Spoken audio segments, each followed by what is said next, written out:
قل أعوذ برب الناس হে নবী, তুমি বলো, আমি আশ্রয় চাই মানুষের মালিকের কাছে। ملك الناس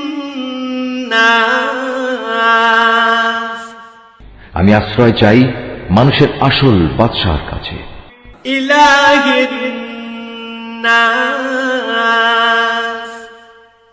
আমি আশ্রয় চাই মানুষের একমাত্র মাবুদের কাছে।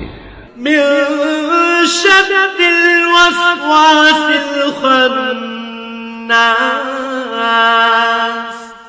আমি আশ্রয় চাই কুমন্ত্রণা দানকারীর অনিষ্ট থেকে, যে প্ররোচনা দিয়েই গা ঢাকা দেয়। الذي يوسوس في صدور الناس যে মানুষের অন্তরে কুমন্ত্রণা দেয়। من الجنة والناس জিনদের মধ্যে থেকে হোক বা মানুষদের মধ্যে থেকে হোক, তাদের অনিষ্টের হাত থেকে আমি আল্লাহ তাআলার কাছে আশ্রয় চাই। صدق الله العظيم।